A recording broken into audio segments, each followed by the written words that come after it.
I think there are many people, myself included, who had some mixed feelings about the vaccine. My experience with the coronavirus vaccine is unique only in the sense that I was a recipient of an experimental product. I have a medical condition, so COVID's really scary for someone like me.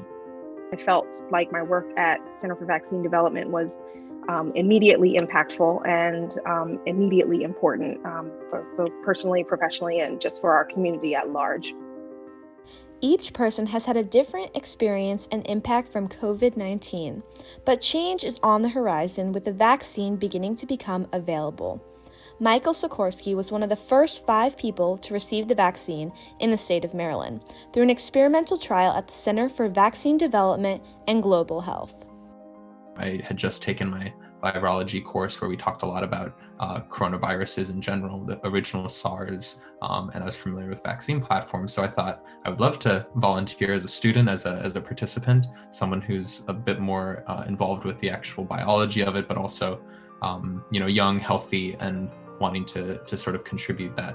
To get the first shot, now it's important to know that since it was a trial, I did not know at the time whether I was getting vaccine or placebo. I'm still in this trial for a total of 2 years, but in December they unblinded as soon as the Pfizer vaccine received emergency use authorization, EUA. And at that point they concluded it was no longer ethical to keep people in the placebo group when they knew the vaccine was helping. I found out that back in May, the 2 shots I received were vaccine. For many outside the medical field and not in the prioritized age group, the vaccine seems like a distant possibility. For Tyler Mostow, a grad student and aspiring teacher, his unique situation helped him make a confident decision in getting the vaccine. I'm a mathematician. Like, I studied math.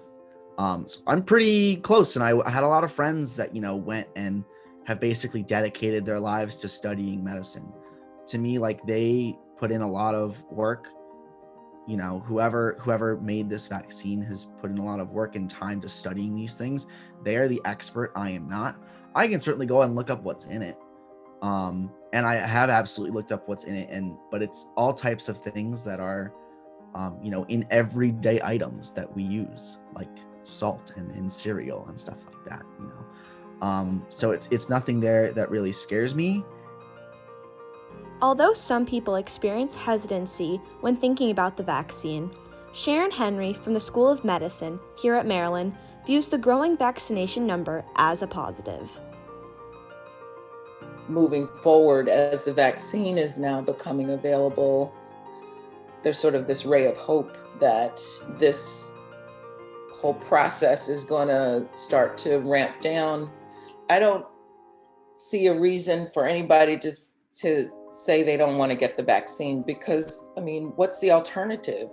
The alternative is you get COVID and get immunity, which, yeah, that's one way to go, but probably not the best. And we want to get back to opening up our society so we can meet publicly in larger groups and interact with each other in the ways that we used to. Working directly with vaccine development and global health, Fleecy Hubbard offers a unique perspective to her friends, family, and community around her. I felt very proud of the work that my colleagues did at CVD and other sites around the world to really make meaningful impact quickly. I think everybody, has some hesitancy or nervousness when something is new, and there's just innately some nervousness that comes with a new vaccine product. I did do quite a bit of research. I'm a research specialist, so that's what I like to do. But I sat in on both FDA emergency use authorization meetings for both vaccines, so I felt like I was pretty knowledgeable about the rigor with which the studies were carried out, both Pfizer and Moderna. I also made it a point to do additional research so that I could tell my friends and family and my community. So, if I had something to say about the top 3 reasons to get vaccinated, it's to protect you and your family, particularly the vulnerable, to protect and support the healthcare system and healthcare workers, and to trust that it's been rigorously tested and that it can save lives.